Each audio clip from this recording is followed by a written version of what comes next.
छत्तीसगढ़ नाम सुनते ही क्या याद आता है? अपार प्राकृतिक संपदा, लबालब भरा कोयला, कल कल बहती नदियाँ, घने जंगल, सरप्लस बिजली और तरक्की की अपार संभावनाएं। बिल्कुल सही बात है। और हमारी सरकार भी फुल एक्शन मोड में है। सरकार का प्लान देखिए, देश में घूम रहे हैं, विदेश में घूम रहे हैं, लाखों करोड़ों रुपए खर्च करके बड़े बड़े 5 स्टार होटलों में इन्वेस्टर मीट का आयोजन किया जा रहा है। रेड कॉर्पेट बिछाए जा रहे हैं, उद्योगपतियों को चाय नाश्ता कराया जा रहा है और प्यार से गले लगाकर कहा जा रहा है कि आइए हुजूर, छत्तीसगढ़ पधारिए, हमारी ज़मीन पर अपनी फैक्ट्री लगाइए और नोट छापिए। और इसी सिलसिले में हाल ही में राज्य सरकार ने केंद्र सरकार के साथ मिलकर एक बहुत बड़ा ऐतिहासिक फैसला लिया। फैसला है प्रदेश के 4 नए स्मार्ट मैन्युफैक्चरिंग क्लस्टर यानी अत्याधुनिक हाई-फाई स्मार्ट इंडस्ट्रियल पार्क बनाए जाएंगे। आप कहेंगे वाह साहब, ये तो बहुत बढ़िया खबर है, ताली बजनी चाहिए। बिल्कुल ताली बजनी चाहिए, लेकिन ठहरिए, इस ताली की गूंज के बीच छत्तीसगढ़ के एक सबसे बड़े और पुराने औद्योगिक शहर से गाली तो नहीं, लेकिन गहरी टीस और गुस्से की चीख साफ सुनाई दे रही है। और वो शहर कौन सा है? वो शहर है छत्तीसगढ़ की न्यायधानी बिलासपुर। जी हाँ, बिलासपुर, वही शहर जिसे पूरे प्रदेश में बड़े आदर से न्यायधानी और बिलासा की नगरी कहा जाता है, जहाँ सिरगिट्टी, सिलपहरी और तिफरा जैसे बड़े बड़े औद्योगिक क्षेत्रों में 500 से ज़्यादा छोटी बड़ी औद्योगिक इकाइयाँ रात दिन धड़कती हैं, जहाँ का बाजार प्रदेश की अर्थव्यवस्था को रफ्तार देता है। लेकिन जब सरकार ने स्मार्ट इंडस्ट्रियल पार्क की लिस्ट जारी की तो पता चला कि उसमें बिलासपुर का नाम भी गायब है।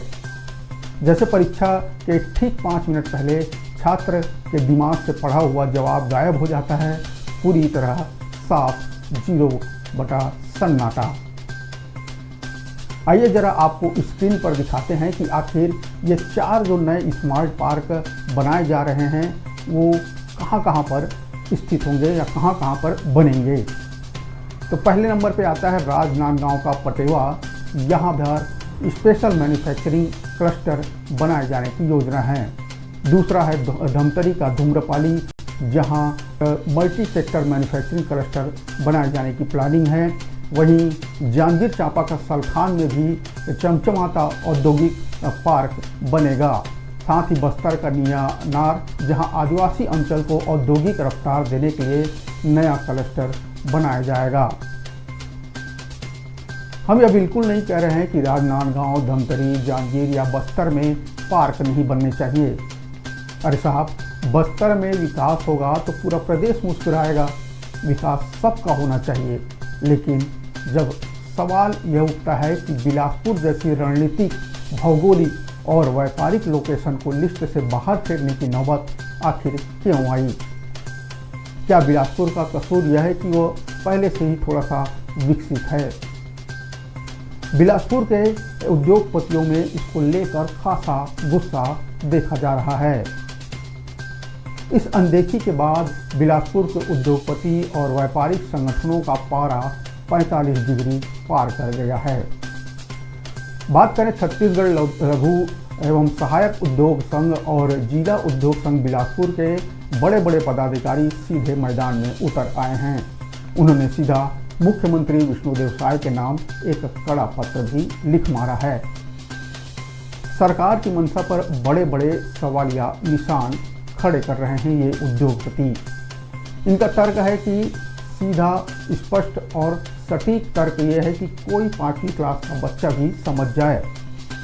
उद्योगपति कह रहे हैं कि साहब, हमारे बिलासपुर के पास आखिर क्या नहीं है। देश की सबसे बड़ी कोयला कंपनियों में से एक ACCL यानी साउथ ईस्टर्न कोलफील्ड लिमिटेड का मुख्यालय बिलासपुर में ही है। भारतीय रेलवे की सबसे ज़्यादा कमाई करने वाली जोन में से एक SECR यानी दक्षिण पूर्व मध्य रेलवे का जोनल मुख्यालय भी बिलासपुर में है। ऊर्जा की कोई कमी नहीं है, क्योंकि एनटीपीसी जैसे महारत्न संयंत्र भी बिलासपुर में ही स्थित है।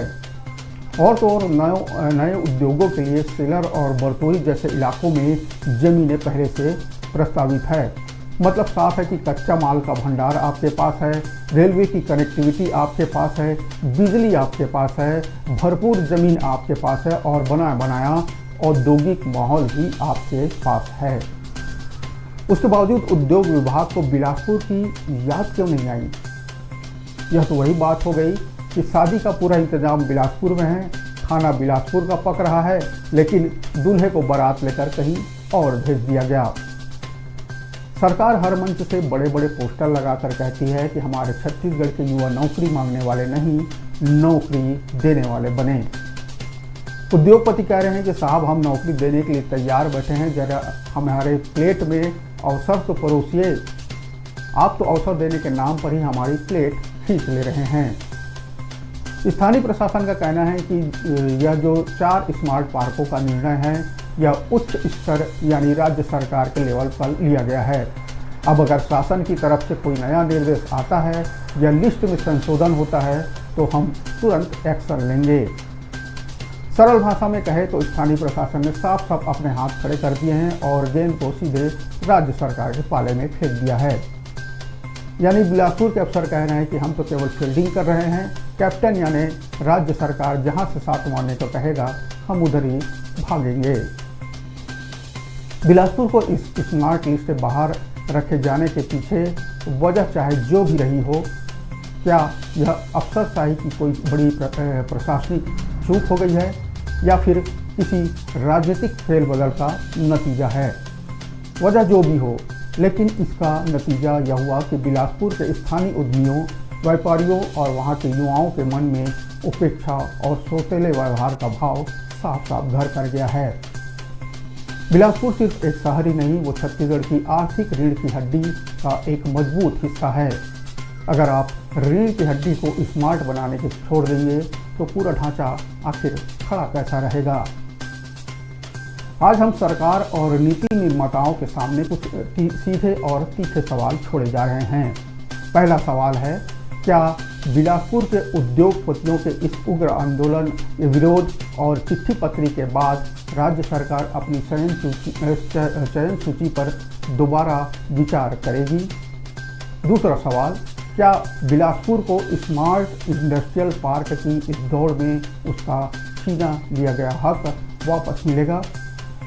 और तीसरा सबसे कड़वा और महत्वपूर्ण सवाल, क्या फिर प्रदेश की न्यायधानी के उद्योगों को विकास के इस तथाकथित स्मार्ट दौर में यूं ही तारीख पर तारीख मिलती रहेगी? आने वाले दिनों में इन सब सवालों का जवाब सरकार को देना ही पड़ेगा। आज के शो में बस इतना ही। आप देखते रहिए न्यूज़ 36। अगले वीडियो में आपसे फिर मुलाकात होगी। तब तक के लिए इजाज़त दीजिए। जोहार, राम राम, नमस्कार।